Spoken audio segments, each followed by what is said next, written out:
Hey everyone, it is me, Dominic Constance, your host of the Dominic Constance podcast. I hope everyone is doing well. I am doing well myself. I am down here in Watsonville again because this is where it's safest for me to be right now because there is currently no smoke down here.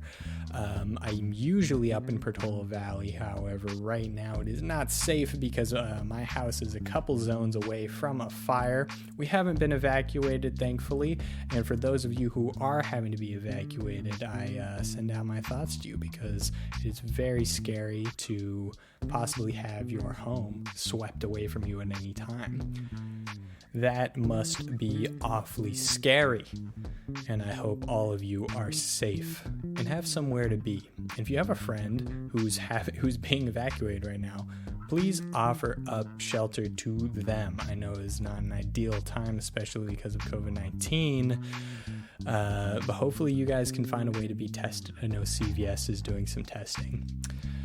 Other interesting things, I was supposed to be going to UC Santa Cruz, however, partially because of fires, partially because of COVID-19, I will not be going on the campus, so I will be learning from home just like many other people.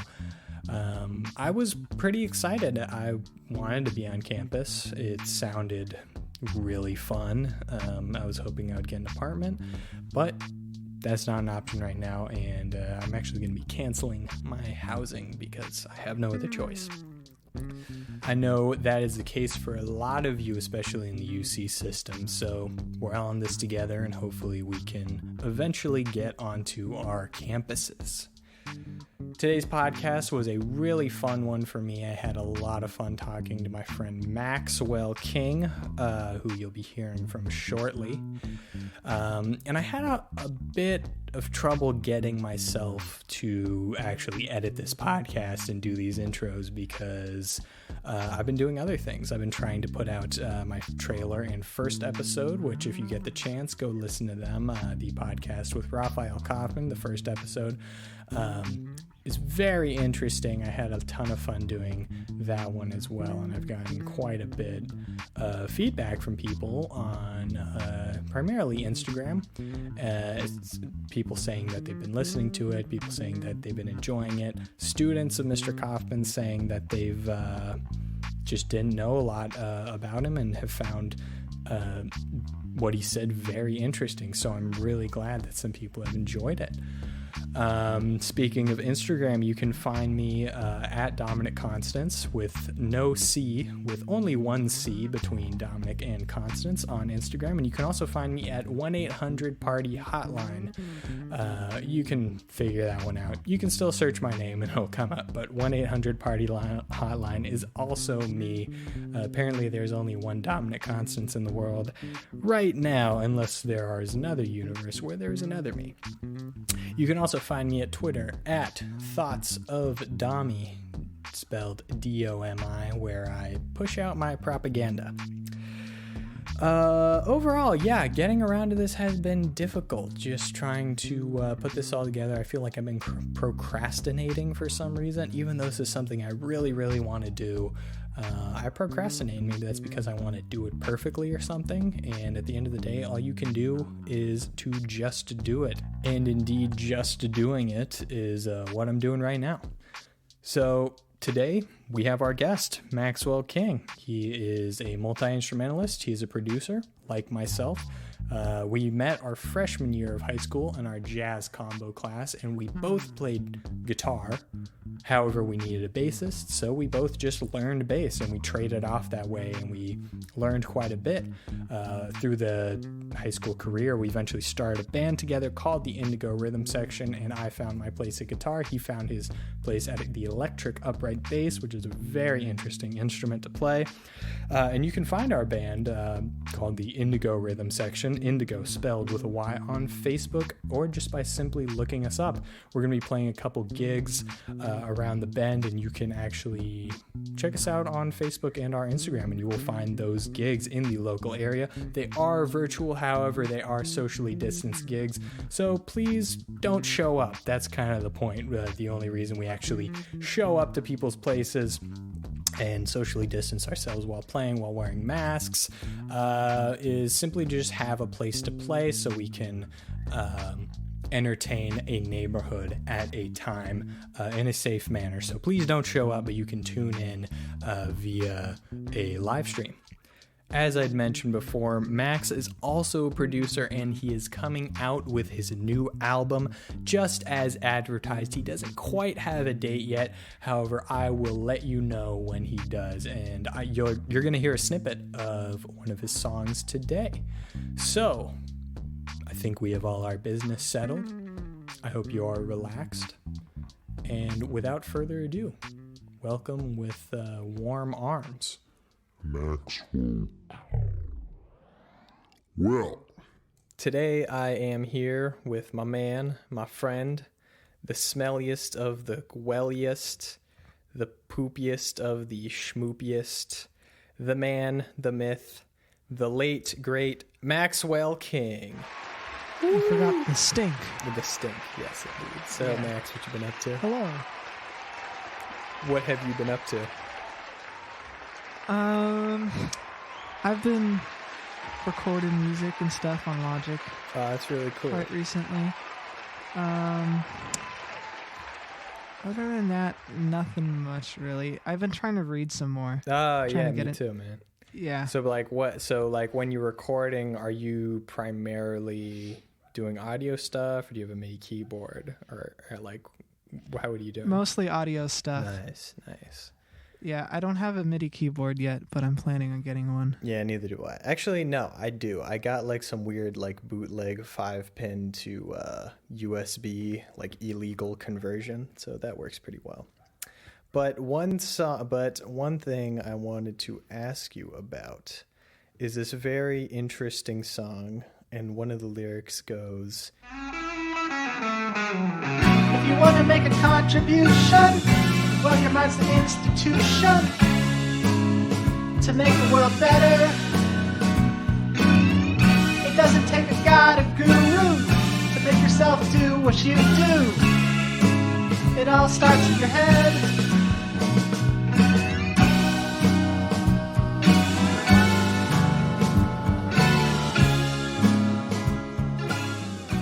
and I thought, wow, that is an amazing essence of life and something that people need to be reminded of every day. And I was just wondering, where did that inspiration for those lyrics for that song? Because basically it feels like you took a George Harrison song and just like took all the best parts of every George Harrison song and was like, yo, I'm just going to make It's a funny song. because I was really listening to a lot of George Harrison Oh, before I what? recorded that. Really? Yeah. It's pretty. The slide guitar, I think, makes it very obvious. Yeah, yeah. So, in like lyrical composition wise, like a lot of those lyrics came from this journal I'd been keeping. Oh, nice. And so the idea of this journal was that like whenever I had an interesting conversation with someone or an interesting thought throughout the day, I would challenge myself once a day to like write a page about it, you know? Wow. And the idea was that after a few weeks I would have some like lyrical material and stuff. Nice. And so that song in particular the lyrics came from this time in quarantine where I was feeling like I was having difficulties finding the motivation to do what I wanted to do, right? I was feeling very like swampy and stuck, right? I mean, that happens to me all the time. But like now it's in quarantine, it's even more difficult because you don't have like the support network that you rely on, right? Like a lot of your friends and family, you can't see them. And so a lot of it is just like about like what I had to learn is that you have to just go and do it yourself, right? You have to like learn to take the first steps on your own. So yeah. That's fantastic. That's a problem.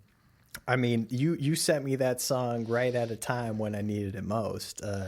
Wait, did you send me that right before graduation or a couple? I think it was before graduation. Yeah, that was a little bit before, and I was just like, wow, like at the end of the day, I myself can only be the judge of what I want to do. I can't keep, blaming other people for nudging me away from doing the things I want to do, from, discouraging me from doing what I want to do. And like you said, it's all in your head. Like, yeah, it really was. And and also kind of talking about that, your dream journal, if you would like to call it, that seems to be where the best lyrics really do come from. I kind of used to do that. But then I just really started writing a lot of like really stupid, angsty things that were very unnecessary and, don't need to be written down. The goal of that journal for me was to like kick off a new songwriting process, right? Yeah.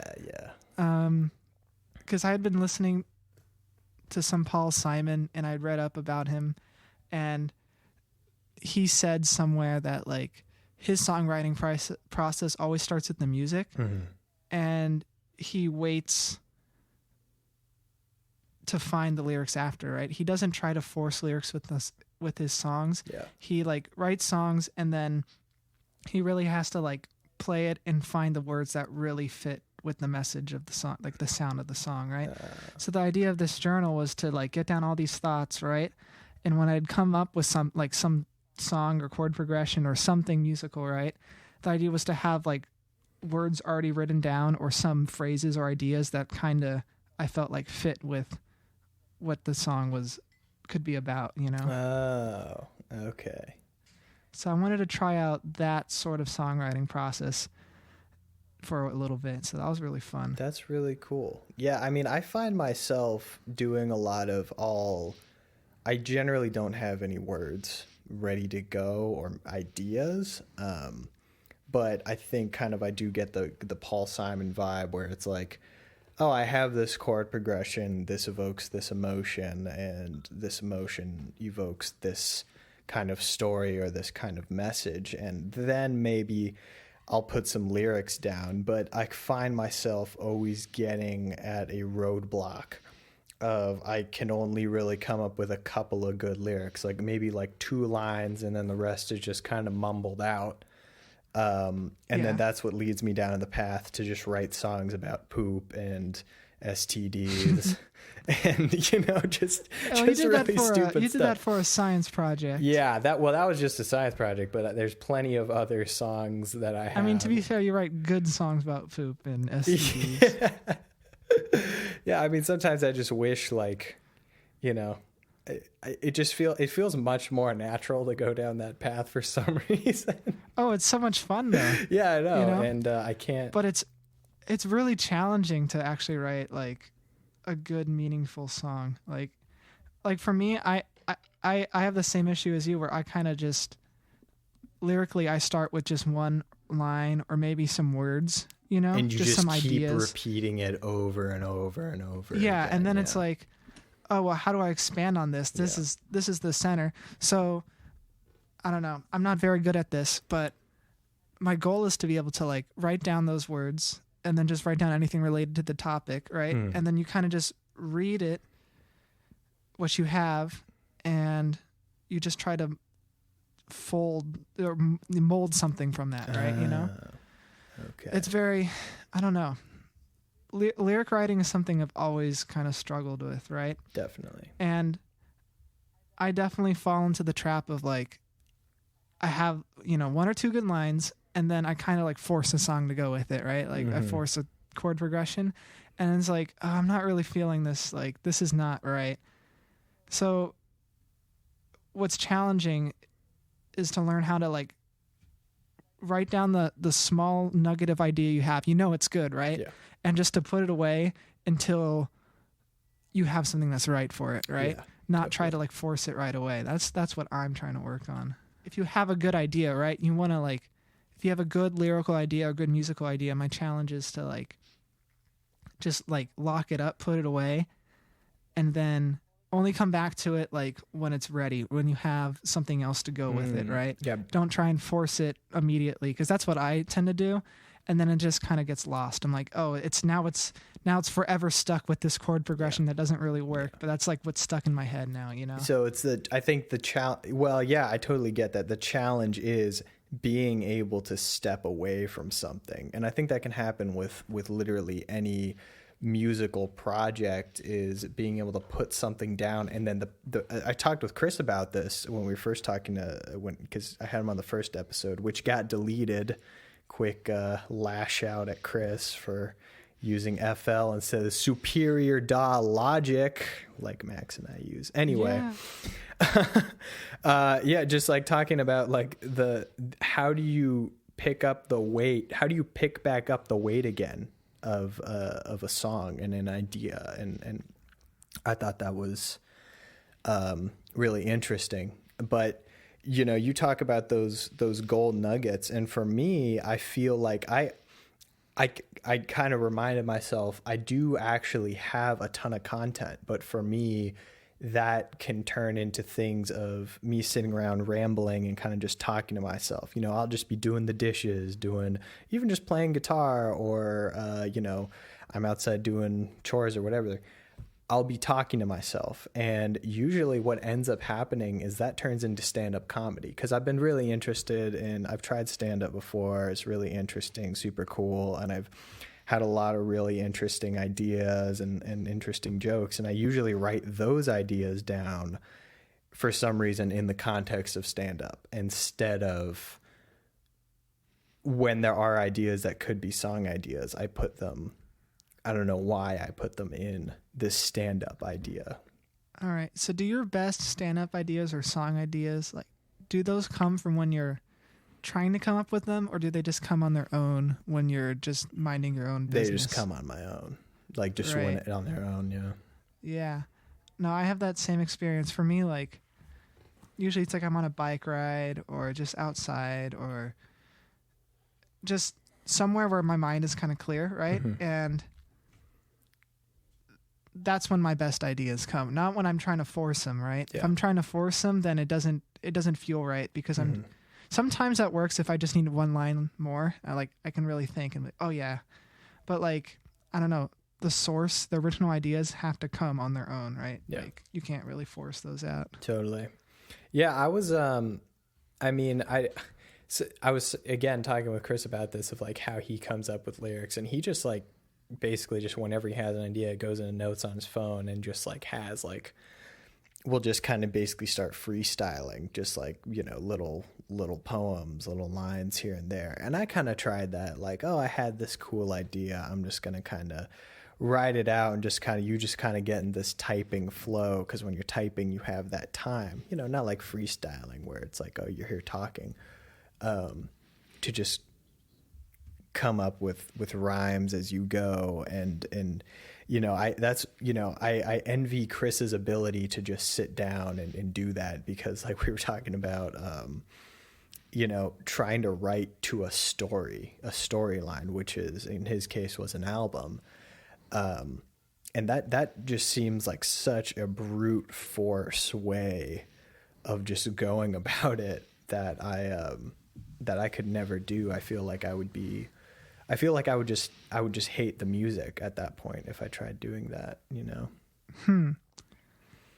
Yeah, no, like, Again, if you're trying to force it, that's not very fun or easy. Mm-hmm. Totally. It's got to be a la naturel.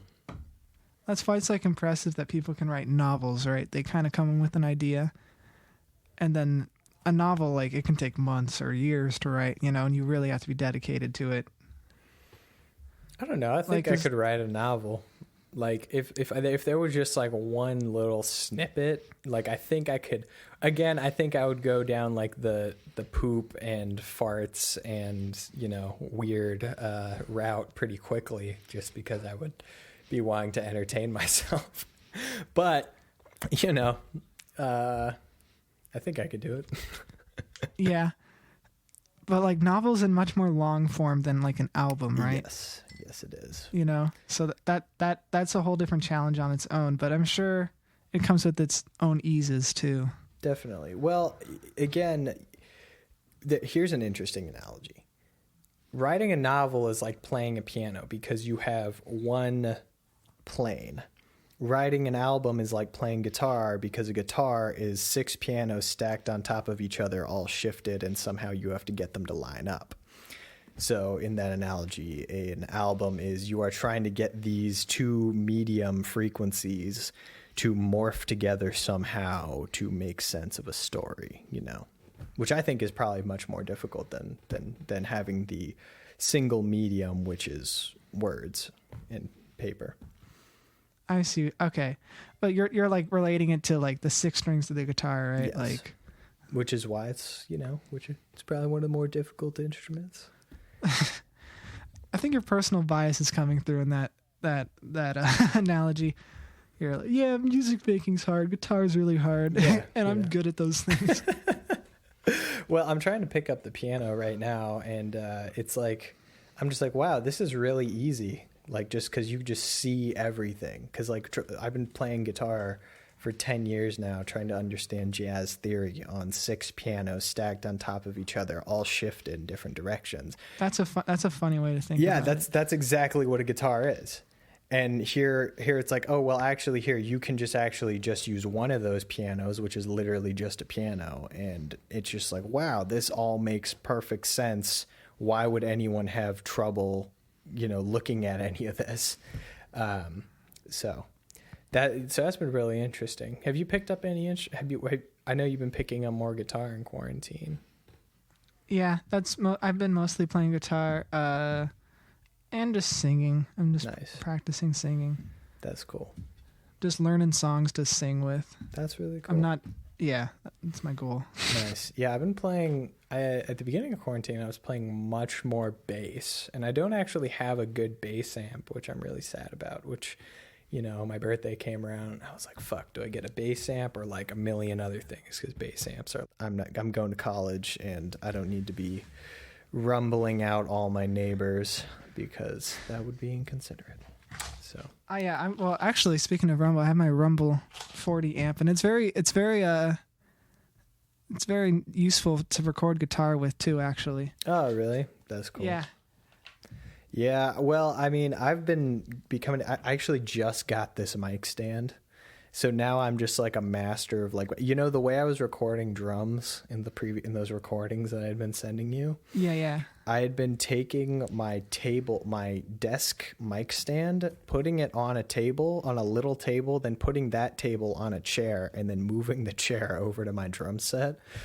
So but that breeded a lot of creativity because I only had, you know, 2 mics, so I had to record in the most fancy ways, and, you know, I love setting up the most wonky recording situations. It's really fun. Yeah, and, you know, and that way, you know, that's a great concept, limitation breeding creativity, because you have to be as creative as you can with the things that you but it's have. like in a 3D space too, right? You have to move, like, it's not even the stuff you're recording with. You have to move the stuff in the room. Oh yeah. To actually make everything fit, and that's really fun, you know.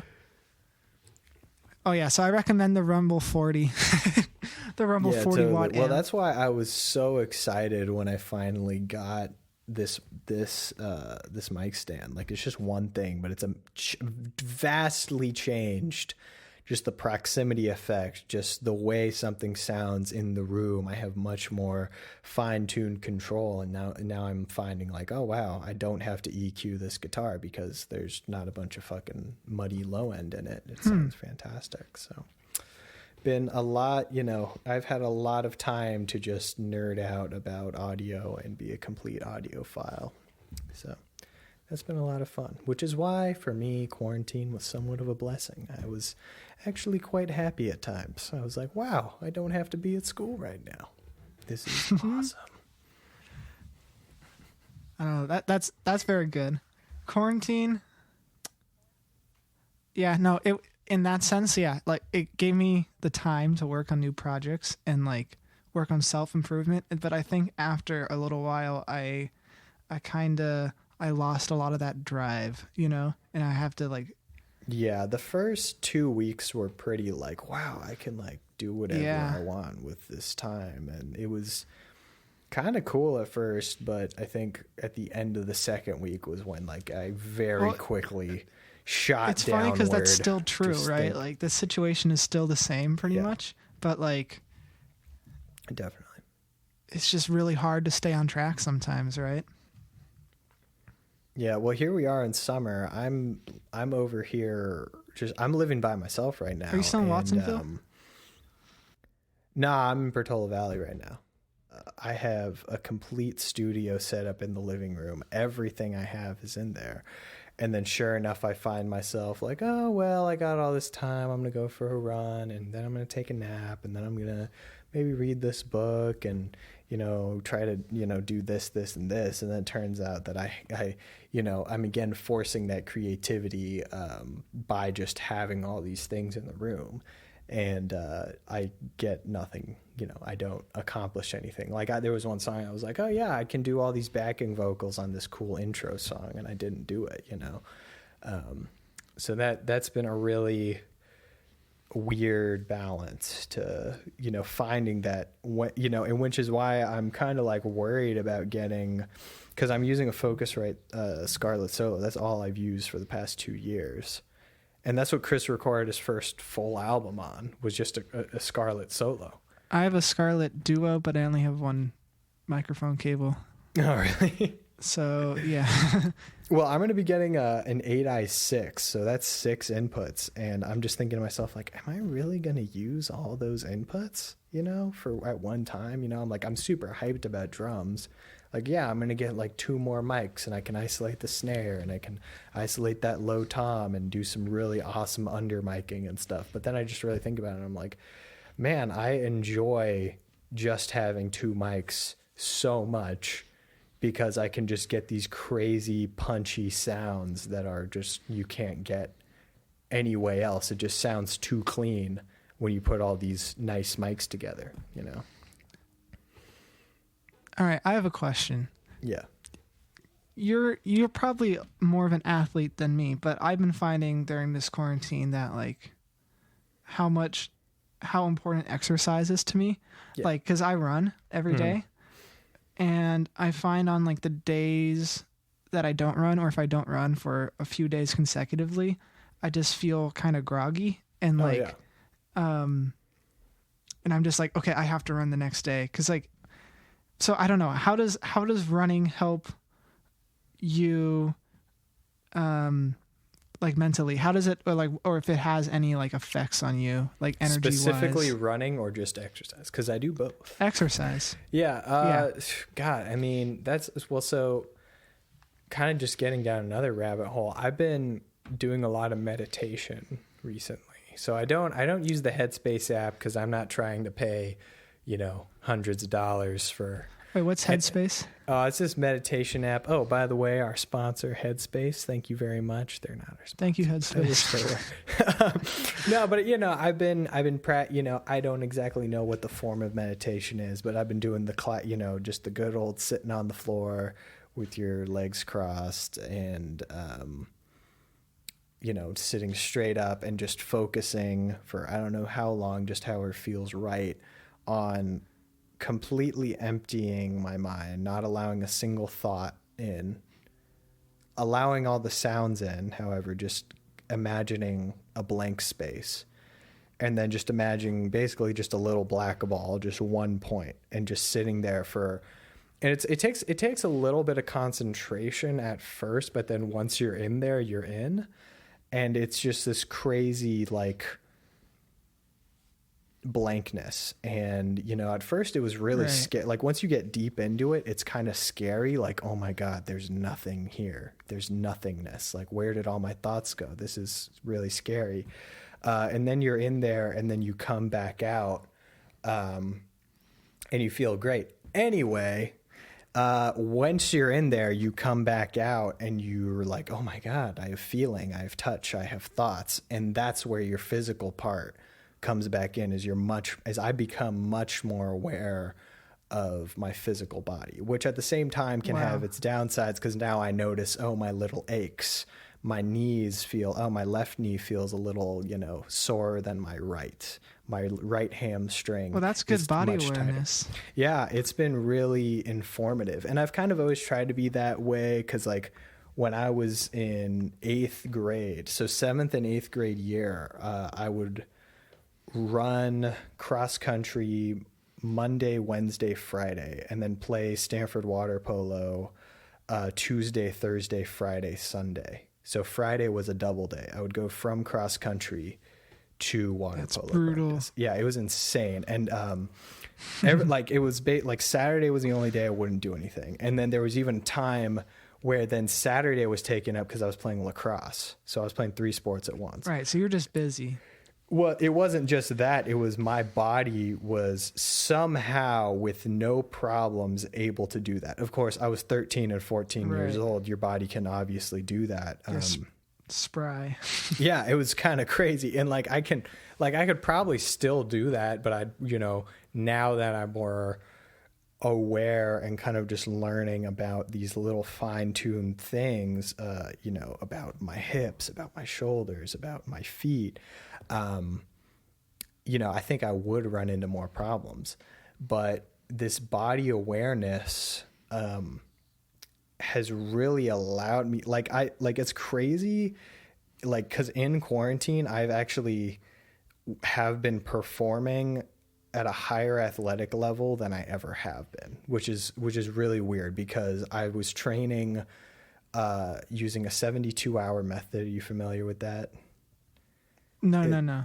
Yeah, it's where you train different sections of the body every 72 hours. So for me, okay. Yeah. it was upper body, lower body cardio. So every 3 days, and then Saturday or Sunday was my break day. So I was just doing that, and then I had 2 weeks off, and if you're training at a high level and then you come back down, you just come off that for 2 weeks, you notice. You lose that strength very quickly, which is really crazy. So I was your cardio and your muscles are going to atrophy real quick. Yeah, it was really crazy how quickly it happened. And I was like, wow, I hate that. It's so unfair. Yeah, I know. And it's wow, I'm training at this high level. And that means because I'm at this level, I can lose it that much quickly. So now I'm trying to be and I just absolutely love the control that I have over these things. I feel so fortunate that I can. That's why you have to like the exercise that you're doing. Because Yeah. I found that if I don't like the exercise that I'm doing and then I stop, I'm gonna stop if I don't like it, right? Yeah. I'm just gonna lose it because you have to be willing to do what the exercise you're committing yourself to. That's fine. Your whole talk about meditation, I've only tried meditating a few times, but I've never made it as far or made it I have never had that much concentration while meditating. I've tried clearing my mind of any thoughts basically. Mm-hmm. And then I've also tried meditation where I kind of just sit there and I observe the thoughts and feelings that run through my head, right? But I just kind of look at them, So, yeah. But I don't do it for more than 5 minutes or so.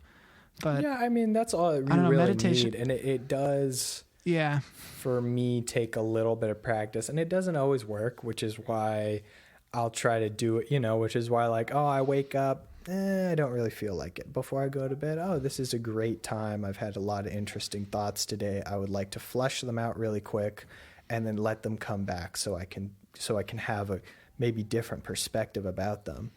Or it'll be after lunch, I've had some really interesting thoughts today. I'm going to be, exercising later. I'm just going to sit down, empty my mind really quick, and then go for that run and have some cool thoughts maybe while I'm running. Right. So you can't force it. It's not always gonna come to you, especially maybe if you're stressed, or perhaps if you're stressed, you're more willing to give in to the blank space, which is where, basically it's kind of fun though. I basically imagine, that episode of SpongeBob where Squidward like enters the blank space and then there's like all these shapes. Oh geez, that one's scary, bro. Yeah, I know. And like that used to be like my biggest fear, like was just the blank space. And that's basically what like getting I imagine. lost in your mind. Not exactly, just like literally just being in a white empty space that is endless. That is pretty scary.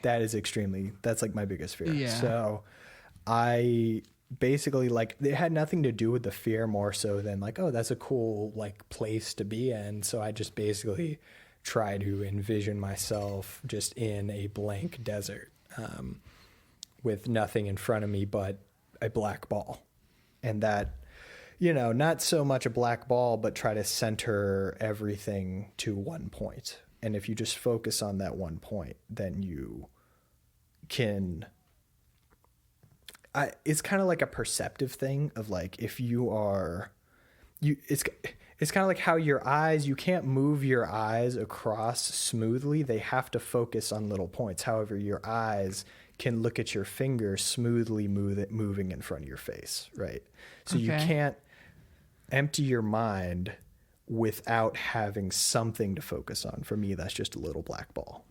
So it's very interesting. So it's cool. And that kind of lets you look at everything else too, right? Like in the peripheral of your mind, basically, right? Yeah, Sorta. because once you come out of it, you're much more hyper aware of everything around you. Everything is kind of just doubled in your senses. So for a second there, you in some cases your hearing does cut out. Your senses do cut out for a quick second. You can still feel your core and the floor beneath you, but everything just cuts out for a second. It's really kind of just a cool place to be in. But yeah, so exercise. But yeah, so then when I'm exercising, it's just like I'm much more hyper aware of like, wow, I can feel these muscles moving and how they work together.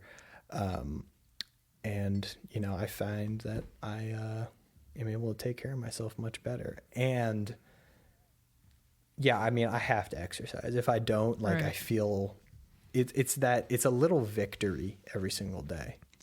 Okay, yeah, I was gonna get to that point.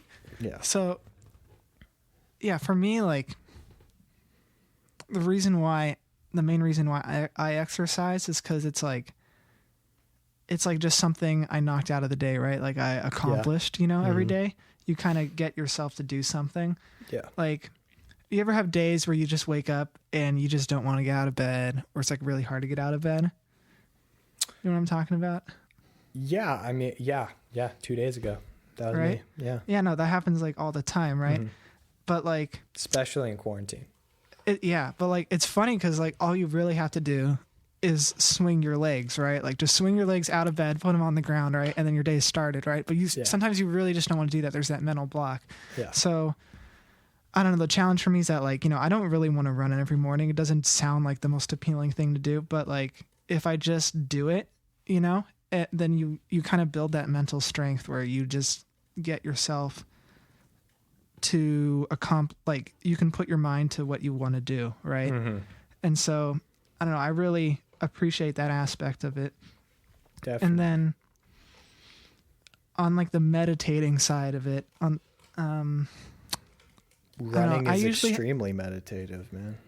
I usually have like two goals when I come into meditating. Like, one is to like help with like my focus, right? Mm-hmm. Just to like help being able to like just just have a sharper focus like when I'm thinking about things. And then the other is to just be more present and like alive in the moment, really.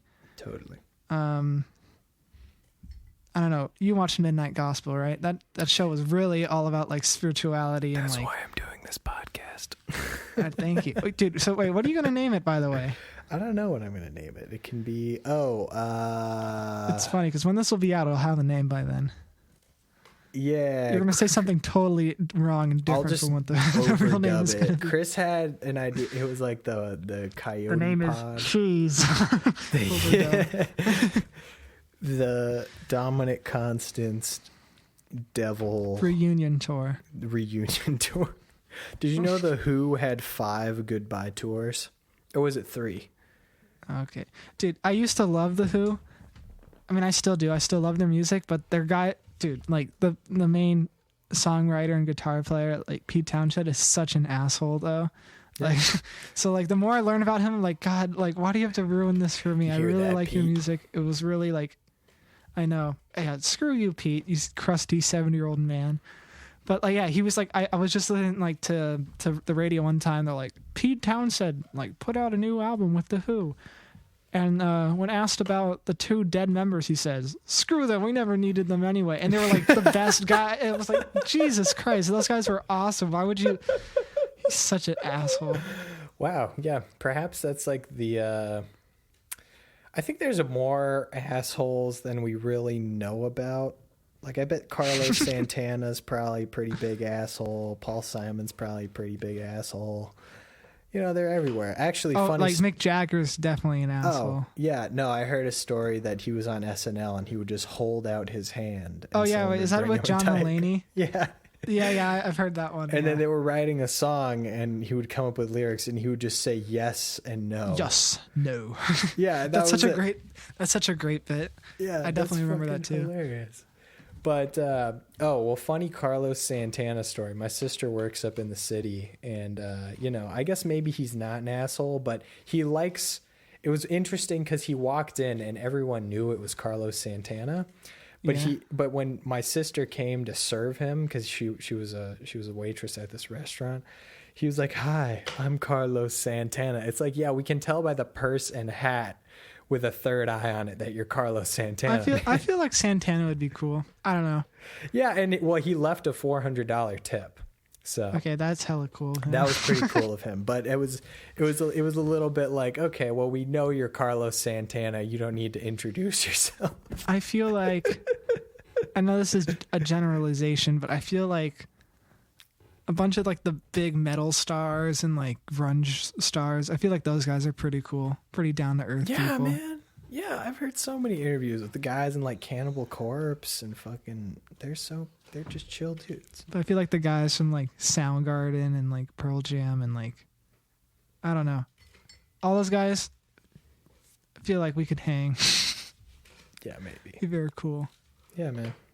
You got to be down to earth to be playing such, because you just get it all out in the music. I mean, when you're playing such angry music, it's kind of, you're just putting on an act, right? But there must be some nights where you really do let some of that inner anger out, you know, if you're... I went to go see Slayer with a friend of mine and my dad, right? And this was on like, I saw them twice. One, I had this amazingly famous photo among our friend group, right?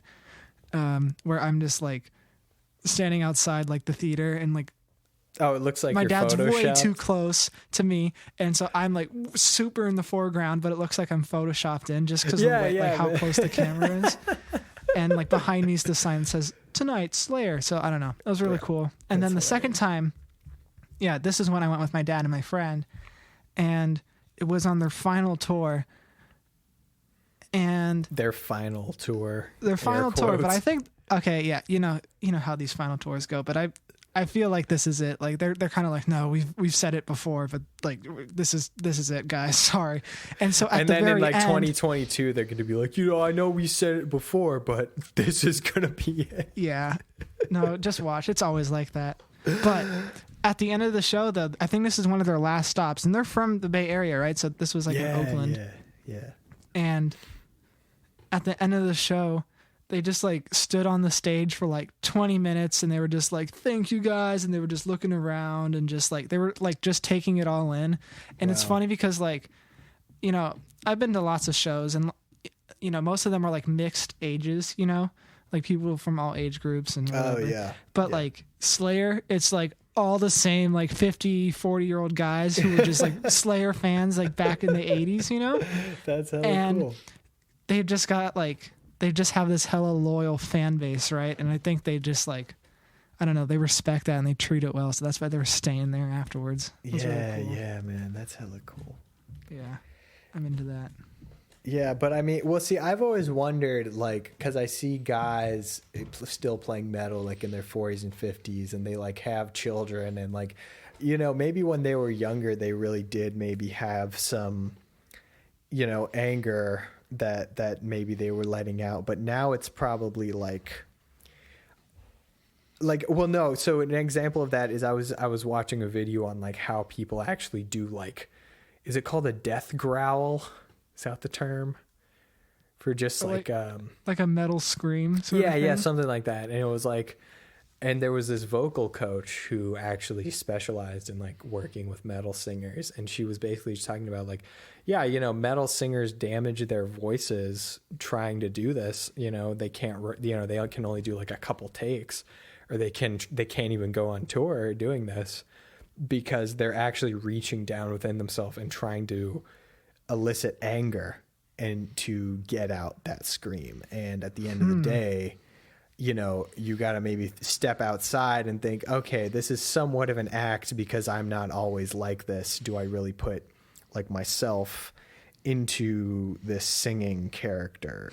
And you have to get, at the end of the day, you have to get down to the technique of it and actually do it correctly, so you're not just hurting yourself. So that maybe if you do want to actually do it on a night or a studio recording that you're angry, you know, you can do it, you know.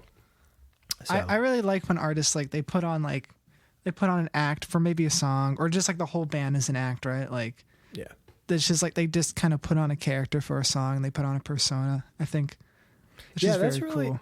That's really interesting. And that, you know, kind of getting back to like the whole lyrical thing of, I do sometimes when I'm trying to write a serious song, I do find myself trying to put myself into a little bit of a character, or maybe amplifying a small aspect of myself. Well, that's the thing. You might like write lyrics that aren't necessarily true about yourself, right? But like, I think one method to make it obvious that like, or not even, but I don't know, like to make it clear this is not like your point of view, but like it comes from someone else's, like singing a different voice, right? Yeah. So it's like, it's a character. This is, you're putting the listener into the mind of the person that you're speaking from, right?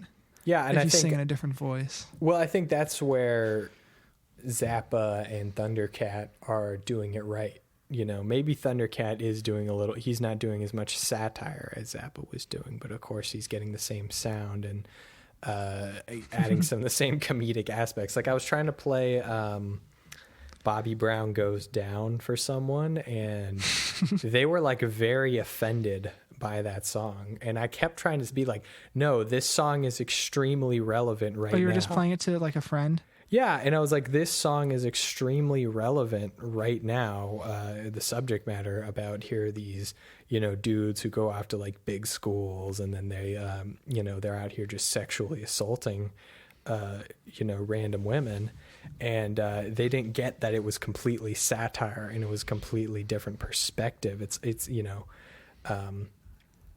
and, you know, that's another thing is I don't get why people don't get when something is satire. They're offended by satire, you know.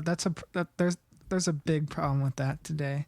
Yeah. Like, I don't know. I feel like you were talking about stand-up comedy. I feel like there's like this resurgence of stand-up comedy kind of happening right now. Well, social media, I think it's always been around, but, you know, it used to be, oh, hey, you got to buy my CD, go buy my album, you know. But now, like, a lot more comics are getting, like, specials thanks to, like, streaming services like Netflix, right? That, like, constantly, like, sponsor tons of comedians with, like, you know, their own stand-up shows. And it doesn't get old. It doesn't get old. We're constantly seeing diverse, just new comics all the time getting specials, and I hope it never gets old. I hope I think you're doing the right thing though. Like, I mean, I know you're trying to break into comedy a little bit, right?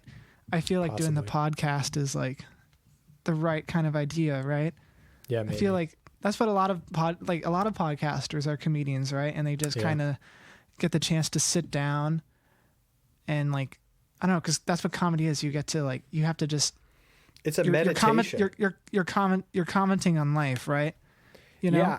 I mean, that's why I, I'm always looking around for like different open mics, and of course they're not available right now. And I love stand up because I'm not into like doing TikToks and skits and videos. Like I'm just like bad at that. Thank God. Yeah, nothing against TikTok. Actually, I do have something against TikTok. I have nothing against like YouTube, but there's some funny stuff on TikTok. Yeah. But if you're making annoying TikTok, just please stop. Anyway, I think stand up is I naturally, when we're playing live performances. By the way, to the audience who doesn't know, Max is the bassist of our band, the Indigo Rhythm Section. Hey there. Yeah. So I don't know why I didn't make that clarification. So insert this at the beginning. Yeah, I will. Anyway, right. I mean, usually I'm the one, or Gavin's the one speaking in front of people, and sometimes I'm also Dominic's dad. And grandfather. Max, who was born nearly 6 months. Extremely important to his life. Max, who was born 4 months after me, is also my dad. It's like that Futurama episode where Fry like goes back in time, and he fucks his grandma and he becomes his own grandfather. That biologically, I mean, if time travel existed, wow, wait, that would actually not work out. That would be a horrible, disgusting family tree. That's he and his grandmother, like, they created his dad, and then his dad met his mom and then gave birth to him, and then he goes back in time and like. Yeah, it's really bizarre. Because I'm trying to think, like, wait, would that work? I don't want that to work. No, it's totally fictional, but maybe. It's kind of like people are just like, yo, if you hate your grandma, would you go back in time and kill your grandma? Why? I would never. I mean, it depends on when. I mean, it could have been like the day, you were born. You could go back in time and do it. Anyway, what were we saying before? Killing your grandma. Killing your grandma. Don't kill your grandma, by the way. Comedy. Oh, TikTok. yeah. I mean, I think, because when I do, basically when I'm like sitting around just talking to myself, I'm doing stand-up. Like I'm envisioning myself doing stand-up, and I'm speaking as though I'm doing stand-up, and I'm kind of having these... like a jazz album, really. You have, Joe Pass, Charles Mingus had their meditation albums, which were solo albums. And that's in a way is I think of meditation and therapy as very similar things, in that I do my sitting meditation, I do my stand-up, which in a way is a combination of meditation and therapy with myself. And then I have actual therapy, which is more of actual things in my life. And I find but they each offer different aspects of my life. So with stand up, I might be talking more about political things, might be talking about things that I'm just very passionate about. Like I talk a lot about just like sexual health. I'm really passionate about promoting people's sexual health, and maybe I can talk about that in music. I don't really find any lyrics that kind of fit in there. Of course, I did write a song about gonorrhea, which was more just good. A speaking. You should release that. Yeah, I'm gonna put perfect. that. Yeah, I'm gonna put that on an EP I'm writing, and so far, like, the EP is just turning into like that. Like, and it's just so ahead. natural. Yeah, I know. And I'm just like, it's just no one's so expecting anything. Yeah, I know. No one's ever expecting anything of me anyway, but no. Well, I mean, there is one like kind of like serious, like actual song I'm writing right now, which is turning out okay. And I keep finding myself like waiting. Like, so I just like bought a new that I was taking the 8i6, and I keep finding myself like waiting because I get it delivered like next week, and I'm just like, no, I shouldn't start the thing, until I get this out, this piece of equipment. And that just seems so detrimental. Like I should just go. But at the same time, like I'm worried that I'm going to mess it up somehow when I'm not gonna, because I have infinite time and infinite sessions and logic depending on how much storage my computer has. So, it's this weird battle that I get. I haven't figured out how to delete my sessions in Logic yet. You can't delete. Wait, what? I don't know how to delete them. Why don't you wait? Are you just like running out of storage or something? No, I'm not. But what do you mean delete sessions? I'm confused. I don't know, stuff that I just don't want any. Like I feel like I have a number of sessions that I just kind of started up, and I'm like, and then I like they're just like empty. I don't know. Not a big deal. I'm complaining. Oh for yeah, no reason. no. I mean that's not storage. I don't know. There's no problem. There's no shame. You can. Sometimes I just open up existing blank sessions. Like I'll just look up untitled just to save space. You can use those. Quick tip for everyone out there wanting to save space on your computer. But yeah, I kind of got, so like with this EP, I kind of have the concept down because again, something I was talking with Chris about is like, we were recently, just vibing, socially distanced on my back deck, eating burritos and eating vegetarian. I was eating a vegetarian burrito because I'm now When'd you move vegetarian? I heard about that. I eat plant-based primarily now, but yeah, right around quarantine because I've just been cooking for myself basically most of the time, mostly just breakfast and lunch, and dinner varies depending on who I'm with. But yeah, it's I've always like danced with the idea of becoming vegetarian. Well, it's plant-based. So basically like I try to make 90% of what I eat just plant-based. And it feels good. Is it just like for the way you feel or like an environmental reason? I definitely care hugely about the environment, and I do want to reduce. Because if it's not, you're a bad person. Yeah, that's a big one. Well, no, I mean, there's an interesting thing of like, cows are releasing methane. It's like, okay, what releases more, a dead cow or a living cow? So I don't see that argument. The actual argument you should be making is how many cows should be alive at one time. Yeah, okay. That should be regulated. Also, and then also at the same time, red meat is taking up cows take up 4 times more space than chickens do. So. Oh, like footprint? Yeah. So carbon footprint no.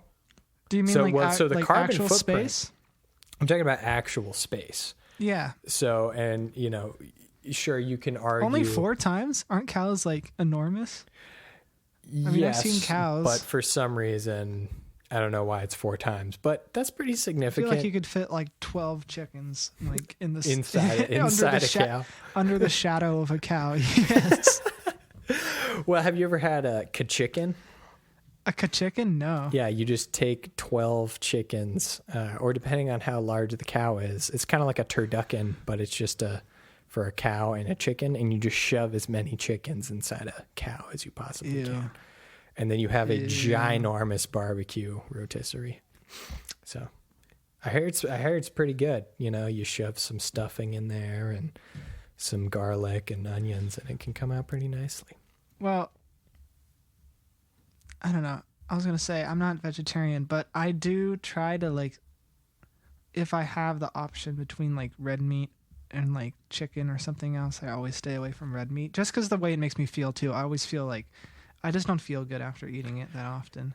Yeah, and I mean, there's even just because red meat isn't necessarily worse for you than poultry. Poultry isn't necessarily better for you. Right. I might be, a normie because I watched that one documentary, Game Changers. You heard about that? Oh my God! Yeah, with my Arnold sister. Schwarzenegger. Okay, was that? Wait, I'm not sure if this is the same thing. It was really good. Was there a bit where they like took a bunch of athletes and they like fed them like vegetarian burritos, and then they like looked at their dicks? Yeah. That was a flawed. So I'd like to point out that was a flawed study. Like, this is stupid. Yeah, that was a flawed study, and there were a couple that were slightly, they didn't exactly use very good scientific method. But overall, the testimonials were pretty good. Maybe it's bad science, but that message sticks in your head a little bit. Yeah, no, and I've been wanting, I've been actually telling people that, like, oh, what do you why are you going? I mean, in a way, I kind of am vegan, but of course, I'm putting butter and stuff, and I'm eating cheese. I put cheese on my zucchini last night. Like, it's fine. But yeah, cheese is good. Yeah, but it was just like, yeah, that's a big one. You know what's crazy is how lactose tolerance is like a genetic trait, right? And that just popped up in the last like 800 years or something. Right, no. And you can like... Wait, sorry. I think 8,000 years or something like that. Whatever the timeline is, like you can still see it like geographically, right? That's like amazing. How in like North America and like Western Europe, like there's like high portions of people can like eat lactose and like digest it. But then you get to like Asia and like other, I don't know, in like Africa, there's like, they have way smaller percentages of people who can digest it, right? That have the genetic trait. And that it's is just like, absolutely fascinating. Yeah. And I mean, that was part of the reason why initially I wanted to get into, just genetics and that sort of study, which now I'm studying biochem, and, we'll see where that goes. Hip, hip. Hooray. Max, would you like to share what you will be majoring in at UC Berkeley? I can bleep that out if you don't want people to know where you'll be. Oh, no, it's fine. No, it's fine. My plan is like to study mathematics, but I don't know. I get like stressed out, like thinking like, well, what if I don't like it? And then, but I have to be like, I'm finding that I have to be open to the idea that like your first 2 years of college, you're taking a bunch of breadth courses and some major courses. Mm-hmm. And that's your time really to find like what you're really interested in, even though I know I like doing mathematics and I'm good at, that's like the subject that I like doing, and I'm pretty decent at it.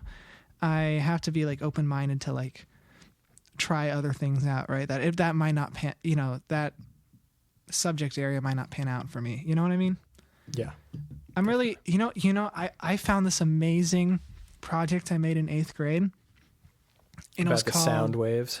No, but I just found it because I cleaned out my my bedroom closet, and it was full of a bunch of like old school projects. Yeah. And so I made this in 8th grade. It was called the Math Dictionary, like the science of sound and the people behind it. And that's cool. For every letter in the alphabet, I like talked about like a different like sound component. I could talk about like alternating current, and then I talked about equalizers and like famous people. What was for X?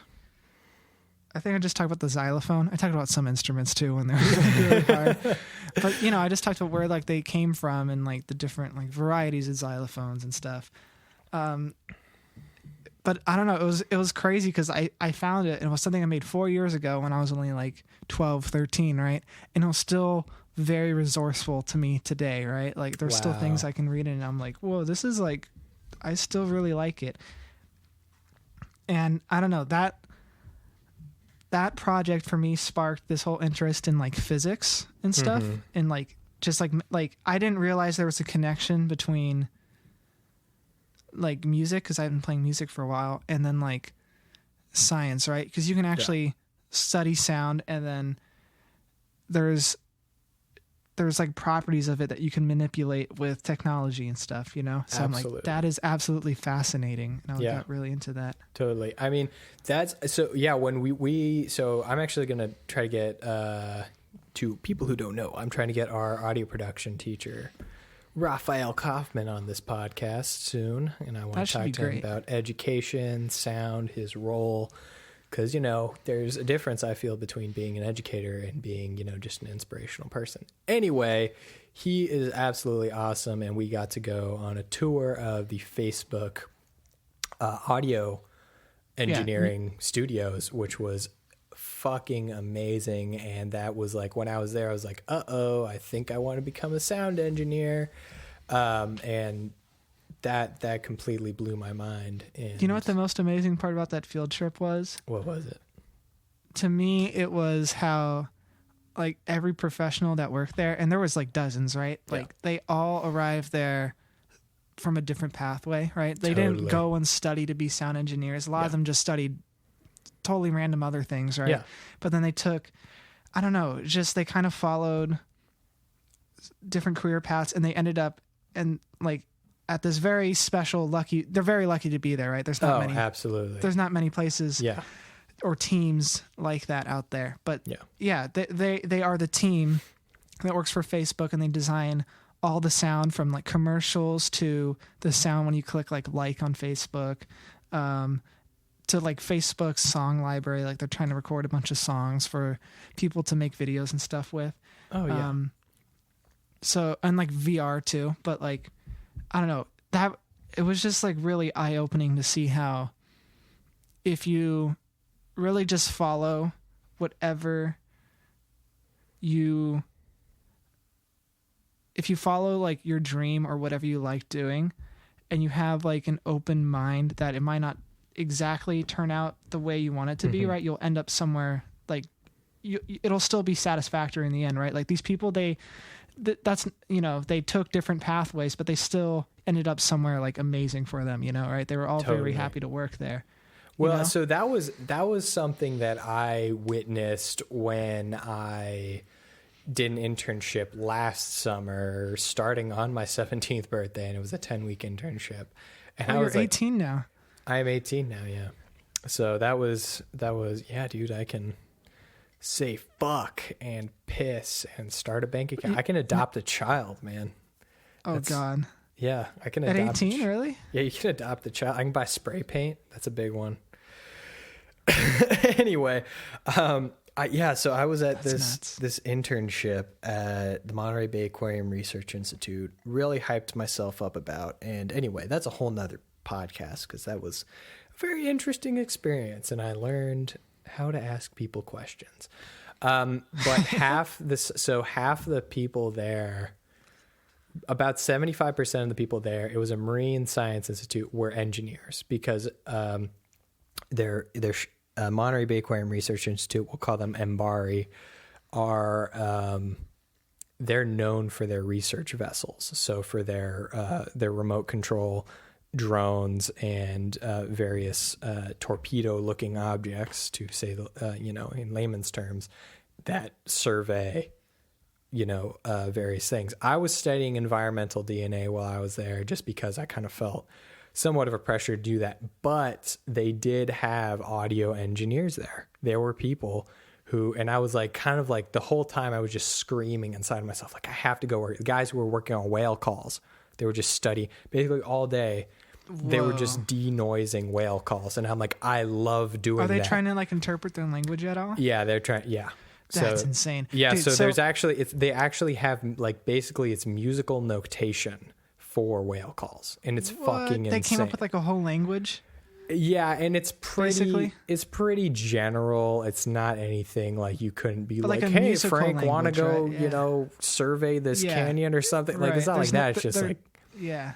It is amazing. So and all of them, everything is sub frequencies. It's frequencies that humans can't hear. So they're actually having to pitch everything up and bring in these massive sub speakers just to hear them. It was crazy. Well, what's funny too is because like in that sound dictionary I was just talking about, I wrote a page on like the human like hearing range, right? And how like the perfect human hearing range is like 20 hertz to 20 kilohertz, right? 20,000 hertz. Dude, I can only hear up to 18. I'm getting pissed. Yeah, I need to turn down my music. I know. Well, that's the perfect hearing range, though, right? That's what the whole page was about. It's like when you're born, like Yeah. But like adults, it's normal for adults to only hear to 16 kilohertz, right? Like, because your ears just get worse and your hearing range diminishes as you get older. But I also mentioned how small our hearing range was, because whales and like dolphins, they can hear up to like 150,000 kilohertz, right? And then they can probably hear, all the way down to what, like 5? oh yeah, probably to like 1, you know? Yeah, that's crazy. So it's just like insane how there's actual stuff out there that we just can't observe as humans, right? Well, yeah, and there's snails with what, like 16 cones, and we only have 4 in our eyes or something like that. Just things that we can't even imagine. It's like the light spectrum, right? You can't even Yeah. imagine. Like you can't imagine. Ultraviolet. Yeah, but like really high pitches too, right? You know, Oh, God. or really low ones, right? And it's like they're talking to each other. They're making noises, but you would never be able to tell, right? It just sounds like silence to you. You know, Yeah, that's insane to me. fucking crazy. Yeah, well, it was. I mean, these. Yeah, I mean, these were gray whale calls, and even pitched up to double speed, the sub frequencies were nearly inaudible. Like that's how low these animals are speaking. So anyway, that was fast. I'm really bummed that I didn't have like the balls or like the confidence or just the will to be like, hey, I actually want to go do that. And I was just stuck working with environmental DNA. Yeah, but you don't want to like step out of your place too, right? Yeah, that's why it's nerve wracking. I mean, I was yeah, that was like 10 weeks of hell. But I did. Did you listen to Kevin Hart on the Joe Rogan podcast recently?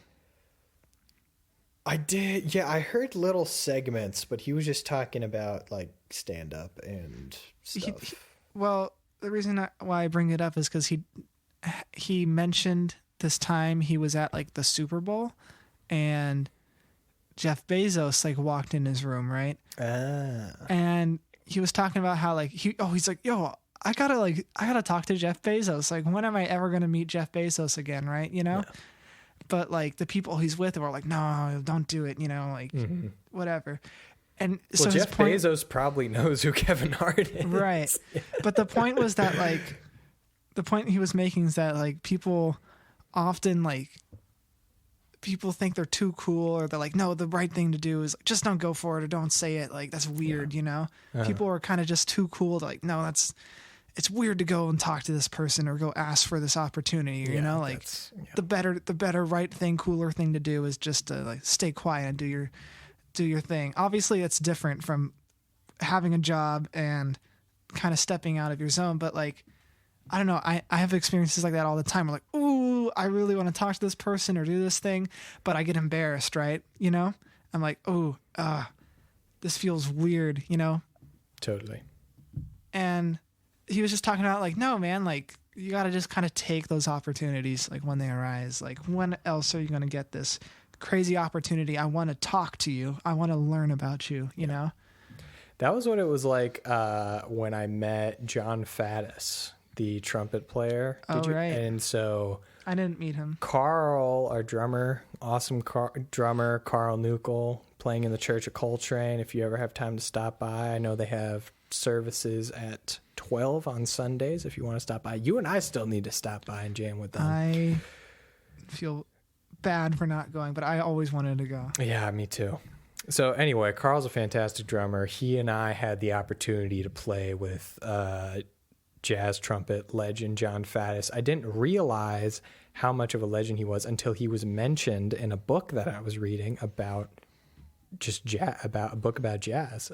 It's called, I have it somewhere right here, But Beautiful, a book about jazz. And it's basically all these little vignettes into all these legendary stories about all these jazz legends. And basically they just kind of filled in the blanks and put dialogue and emotion, and it's a really fantastic book. I'll have to lend it to you.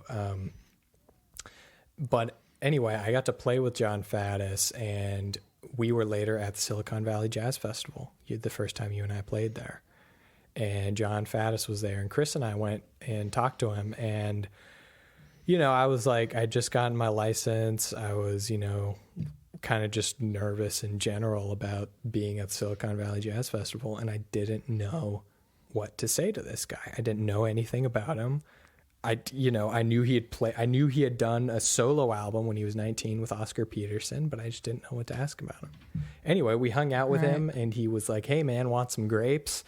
And that's all that happened. So he's the grapes man, in case you're wondering. Yeah, but at least you got to like hang out with him, you know? Yeah, and he was such a cool guy, and we had ice cream and grapes with him, and talked a bit about jazz, and kind of just it was just very kind of just bad timing. And anyway, that's good though, because I feel like, well, how did it work out? Did you like approach him? Like, did you know that was John Faddis? I forget. Well, no. So 2 days before, I played with him in a demonstration because he'd been giving a master class at Woodside. Oh yeah. Yeah, so right. So I'd met him 2 days before playing bass, and then the next day he saw us perform. And yeah, so I was, just kind of, it was interesting. Just like, okay, how, so, I think it was kind of that instance that kind of scared me away from just going for these sorts of things. And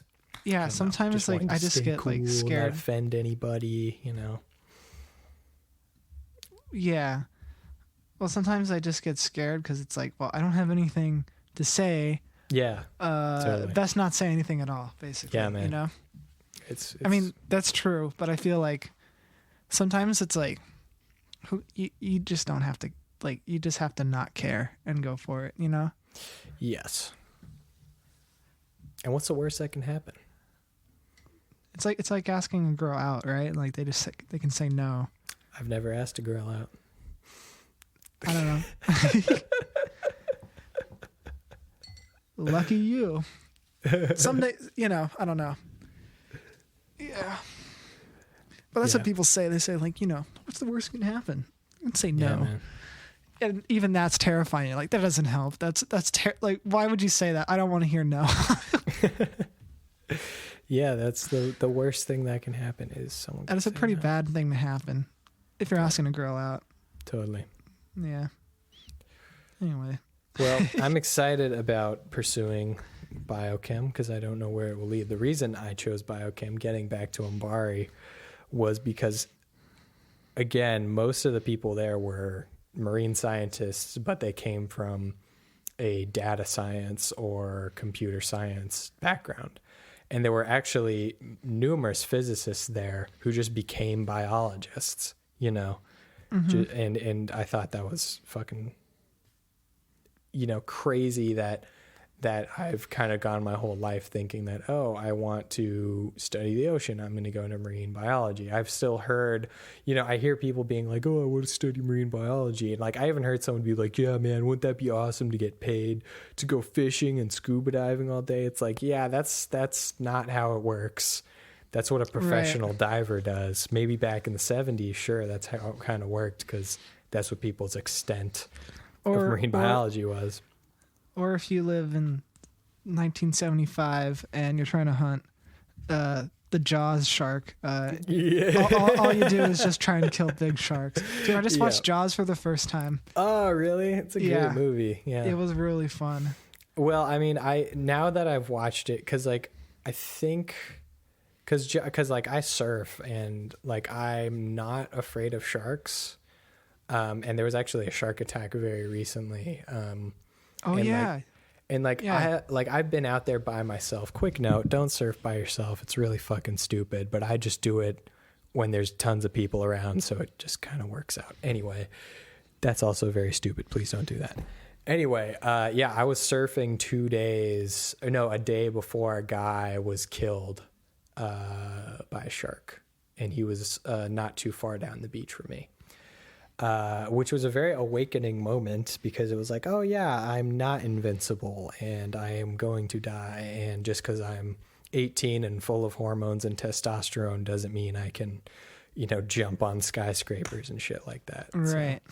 But that's a really cool movie. But at the same time, it does kind of romanticize. Like, you get to kill sharks and stuff as a marine biologist. I can definitely see like how the movie definitely made tons of people afraid of sharks, but like wrongfully so, right? Because there's no, because that the shark in that movie was like 40 feet long. Well, one, it was like, unreasonably or unrealistically large, right? But Yeah. it was also like trying to kill people constantly, and that's not what sharks are like. No, so, I've had 2 instances. So one time I was down in Carmel Beach. I was surfing out there, clear water, and a shark swam beneath me. It was so clear you could see 20 feet down all the way to the bottom. Wow. It was an anomaly that day, and a shark swam beneath me, very small. And then another time I was out Manresa State Beach. I was with a bunch of people, actually. We were out surfing, and a little juvenile, just with his dorsal fin out of the water, just swam right by me. That's amazing. I wasn't, because I always tell people this whenever I'm in the ocean, bring someone sailing, I bring someone mountain biking, I'm out doing anything. I always tell people panic will kill you. And doesn't matter what you're doing. I knew I was perfectly safe, but I knew if I panicked, something could go wrong. And best thing to do, there's no reason to panic in that situation because a shark doesn't want anything to do with it. Yeah. So that's, a bit of a mantra. Never panic. Wow. Always works. Get wiped out by a wave. See, just gotta curl up. My only ball. shark experience is catching sharks off the shore of the bay. And really? Just like little bay sharks. They're tiny. Oh, that's cool. I've caught stingrays too, but we always just toss them back. Oh, that's cool. It's kind of fun. That's like the extent of my fishing experience. I'm not a fisherman. That's cool. Yeah, I don't. My dad used to spearfish a lot, and we still have a lot of his equipment, but I never really got into it. And there was a time I was like kind of really like excited about free diving, and I really wanted to do that. But I do still dive. That's a really funny thing. So my dad is a research diver. He has his research diver license, and he's dove all over the world, has been to really deep depths on just regular rigs. And the problem with scuba diving is that you lose your hearing from getting back to hearing. You lose your hearing from about 200 and below. So my dad's hearing is perfect all the way up to like 1800. It's amazing because like his hearing is almost as good as mine. Wait, like permanently, even when you're out of the water, your hearing is just kind of gone in that low? Yeah, so because your ears, nose, and throat are really affected by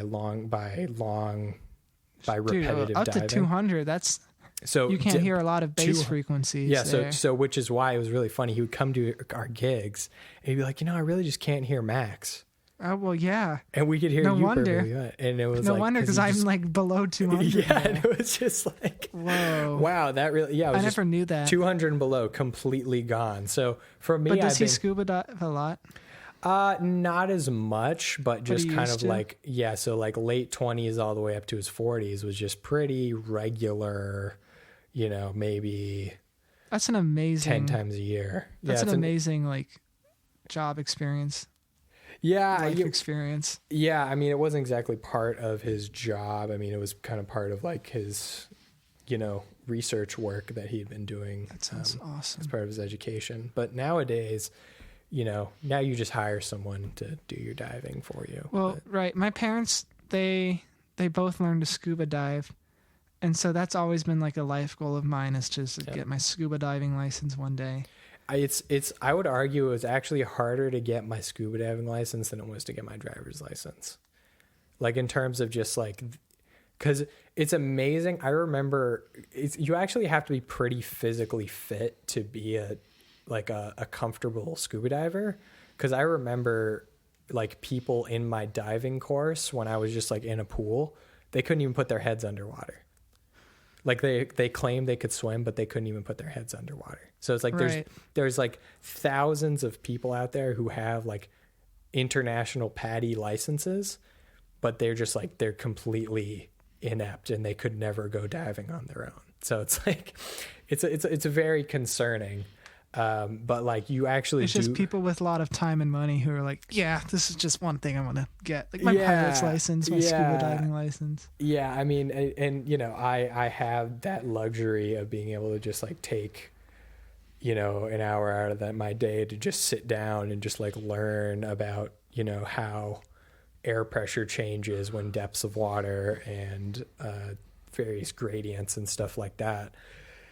And of course I learned I got my license in the Bahamas, which was another amazing luxury in the U.S. Virgin Islands. So, Wow. And now it's an international license. So if I'm in Greece, I can dive. If I'm in wherever, but it's really cool. But going back to like the whole hearing thing, I kind of wanted to like free dive because I was like, oh, well, maybe I can save my hearing, if I free dive instead of scuba diving. Wait, so what exactly is causing the hearing loss then? Is it just like the pressure from being deep under? Yeah. So have you ever been at the bottom of it? Nice. Okay. I'm gonna leave, but I'll see you. Sorry, my sister's here. Hi, Zariah. Bye, Zoe. She can't scuba dive. Oh, man. Yo, Sebastian has his diving license. Do you? Yeah, I have mine. Right. Yeah. But we Anyway, haven't been together. Wait, you were saying Like free diving. yeah, free diving and like hearing loss. Oh yeah. So have you ever been to the bottom of like a 12-foot pool? Oh yeah, and your ears hurt. Yeah. So basically when you're diving, you have to have control. So like I can do this without like plugging my nose, but you have to be able to pop your eardrums back out as you go. So we're talking like 3-foot increments. You're having to constantly be managing your ears, nose, and throat. So you're popping your eardrums back out. And like I've accidentally done this before. If you go like 12 feet down and then pop your ears, that's really going to hurt. So basically Right. it's that constant movement of your eardrums that causes a lot of stress. It's not affecting the high end, it's affecting the low end, because your low end is where you're getting all this movement, and you can experience weird eardrum calcification. You can experience tears. You can experience little holes in your eardrums. And that can all just affect your low end and, mid 500, 700 range a little bit. But for my dad, it was just 200 and below. That was it. So I don't know. I don't see him, which makes a lot of sense. We have a subwoofer connected to one of our TVs, and he'll just be blasting TV like Game of Thrones or something, and the entire house will just be shaking. And it's just like, just Dad, be rumbling. yeah, I know. And I'm just like, Dad, like the house is shaking. Like, That's pretty sick though. yeah, it's fun. Like I love because I can connect Spotify to that TV, so I can be like listening to like, some Kendrick or some, just like some crazy sub songs and just make the whole house shake. But Right. it's very like, yeah, Dad, you should probably like be more aware of your frequencies that you can hear, just so those of us who can actually hear those frequencies aren't having to deal with it. Wow. It's amazing. That's that's actually crazy. I was just in the car with my dad and sister, and like usually I plug in my iPhone and like play music off of Spotify. I just play music off my phone. Yeah. And I didn't plug my phone in for this ride. It was a short ride, and there's like, I had the stereo system sent to like the line that usually connects to my phone, and if you turn up the volume, there's white noise, right? Because it's just like empty line basically. Yeah.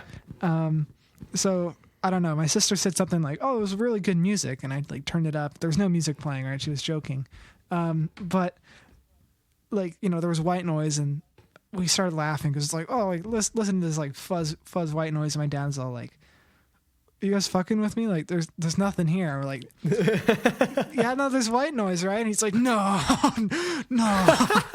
I mean, it was really quiet and high pitched. He's been to too many like, Slayer concerts, man. Oh, well, yeah, he listens to this music really loud all the time. Yeah. I'm scared of that. But he would cover the volume, and he'd like turn the dial, be like, "Just tell me when you can hear it." And he'd like turn it up, and like simultaneously my sister and I will be like, "Now." And he'll be like, "Oh, see, you guys are not messing with me. God damn it." That was hella funny. That's amazing. So like Gavin blasts music in he has like headphones. So our vibraphonist Gavin of the Indigo Rhythm section and very good friend. Anyway, we went golfing with him a few days ago. Gavin like blasts music full volume in his earbuds while he sleeps. That's He sleeps? Yeah. That's dangerous. Bro. Which is very much. Sorry, Gavin. yeah, Gavin, please stop Gavin, doing that's that. dumb. Yeah. Anyway, it was just if it helps him sleep, I guess. Just I don't turn it know down. why that would help you sleep, but like so Gav, I remember we were doing like Mr. Kaufman was like messing around of like, oh, can you guys hear up to like this frequency? So Gavin lost it probably around like 1600. So he has like 16,000, yeah. Yeah, 16,000. So he has the hearing. That's like normal adult hearing range. Yeah, like a 50-year-old. I'm probably like 1750 or like 18,000. Yeah, I'm like high 18s, which I want to keep that That's record. Good. It's not going to stay forever. Sorry. Yeah, I know. But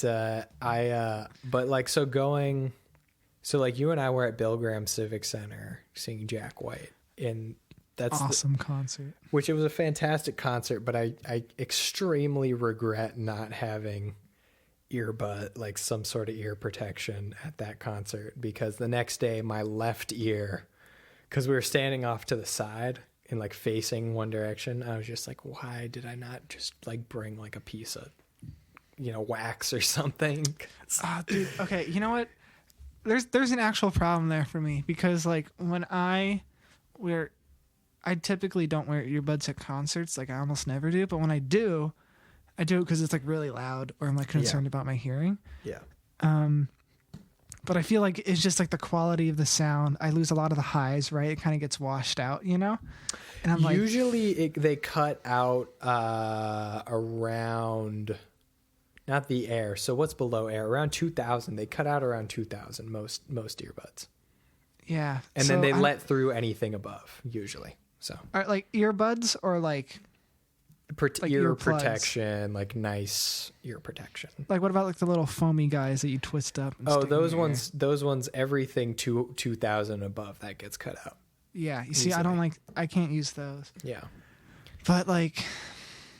Well, I use pretty nice ones, so it cuts out between like 2,000 to 1,400, and then anything around that, like above and below that, gets through. I don't know. I also believe though, like I'm at the concert and I just want to like feel it. I just want to feel the loudness, because I don't normally blast my music. Well, most of them are gonna be lowering probably like by 20 decibels, so it's still pretty loud, like Bill Graham, all those spots that really those are really loud halls. And I went to an Anderson .Paak concert. So Thundercat opened, and he's and they are just I don't know why they need to be that loud, but like I would put in the ear things. And then like I would just be listening, and that would like readjust. So I'd take them out for a second, and I would just be pummeled with high end, just like this chippy, bitey high end that I know everyone else is just gotten used to because they've been listening to it for the past 20 minutes. Right, but then all of a sudden it just hits you, right? Yeah, and it's like not very pleasant. I'm just like, wow, I'm really glad I'm protecting my ears, because eventually you just kind of get used to it, and it's just like, oh, well, now this is what this sounds like, and my ears are going to adapt so they can, compensate. They're going to become ultra sensitive in about the span of 20 minutes to that ultra high end. So, I'm fine with it. Like I enjoy walking away from a concert, like not having, because even with ear protection, your ears are still ringing, like after, like from Bill Graham, like my ears are still ringing after having ear protection. So, I don't think it diminishes my concert going experience. I'm still pretty aware of my surroundings. In a live performance, though, like with Indigo Rhythm section, I do feel a little bit like I'm in a box, like I'm a little isolated from everyone else. Yeah, you see, I don't like that much, but I kind of needed them in like my right ear or whatever ear that's like next to the drummer, because I'm always like right next to them, and their cymbals are splashing, the ride is going sometimes, and it's just like, if that's going for like, an 8-minute song straight and you're right next to it, it's hella loud and kind of. Well, I remember we were at Freewheel Brewery and you and I were just standing next to each other. I don't know why we didn't just sit, but we were just standing for that gig. And we had Carl with us. So Carl's playing as Carl does. And then we also had Chris's monitor. His one of his PA was pointed straight at our heads. And then I was just like, we were in just the blast zone, dude. Yeah, so we just shared, because like if I'm gonna be experiencing a little bit of like hearing, like a little bit of like damage, I want to be getting it even. I don't want to have a good ear and a bad ear, the next day, right? So I gave you one, and we just both put it in our right ear, which is honestly the way to go, But in that situation, I don't feel isolated at all. Like, yeah. I'm very much in the, as you say, the blast zone. But yeah. Hey man, thanks for having me. Yeah, thanks for having me on your show. Yeah, man. Thank you for listening to me ramble. Anything? Yeah, I'd like to be a regular guest. I'll be here every other episode. Hey, double check that your recording is working. I'm recording. I still see no. It's recording. Oh, that's cool. I'll double check. Damn, I'll have to do a lot of pop. Do you have a ending segment you like to do? Do you like to ask all your guests the questions? Here, I'll make mine. Okay. Do you believe in a higher power? That's a good one. Oh, geez. I'm really damn, Dominic. Okay. Well. Just specifically you, Max. Is that a good way to end this? Or actually, no, here's a better question to leave you at. Are you more of a guitarist or a bass? No. Would you rather spend the rest of your life playing guitar or bass? That's the question.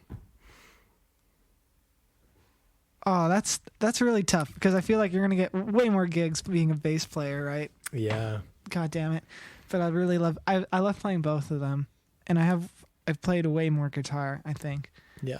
I'm gonna say guitar just because I like playing it, and it's easier for me to write songs on it. Well, I'm gonna do a quick hack and say I'll go the rest of my life playing an 8-stringed guitar, the Tosinabasi style.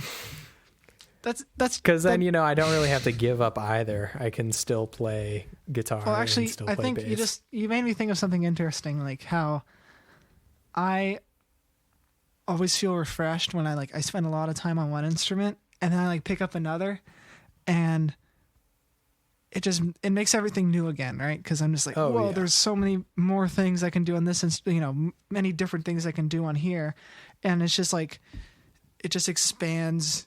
Your world closes in the more you kind of hone in on one instrument, right? I mean, of course, it gets bigger with the new things you learn and stuff, but it's all focused around that one instrument. Then you go to another one, you go to the bass, you go to the drums, you go harmonica singing or whatever, and you're just like, whoa, there's so much more I can do here. It's kind of crazy. Oh, yeah. It's infinite. And the fact that some people are able to just expand their world and just keep digging and peeling away the layers at one instrument amazes me. I need to play multiple instruments. I cannot. I could never. I am always going to have to play the drums. I'm always going to have a bass. I always need to have access to a piano, because that's just how I think. I think, drum beats come to me before anything, which is why. So part of my concept for this EP is that there's going to be no metronome. Nothing is going to be to a grid, except the Gonorrhea song. That is the exception. But the whole thing is going to be no metronomes, no grids. And the way I do that is everything starts with the drums. And you just play, you're just basically just you're just playing the whole thing in your head. You're playing to silence, and you're just playing the whole song on drums. And then you go back and just play everything else. And you should, I challenge you to try it, because when you play, I call it playing with myself, to put it in, That's what the EP should be called. Playing with myself, the Bill Evans conversations with myself. I'll just call it playing with myself. You got to copy the album cover. But yeah, I challenge you I challenge you to try the no grid, putting, just a mic on the kick. Hey, I mic did on that for the instrumental song, but like the idea for that was that there was no drums, right? There was just light percussion, and so a lot of my songs I just write on the guitar first, right? Yeah. But since I don't know, I haven't really figured out a way to record the drums that sounds good. I don't really have a good setup for that, so I've just been doing MIDI drums, and it sounds kind of cheesy, but I kind of like it too. I like them. I enjoy You're it. really good at programming MIDI drums, man. It takes a long time though, and it's kind of my least favorite part sometimes. It's kind of I remember tedious. in audio production, you would just show me like these drum parts, and I'd be like, "Wow, that's really that's like someone playing like these little, inflections." It's kind of I just kind of plug in what I would play. yeah. But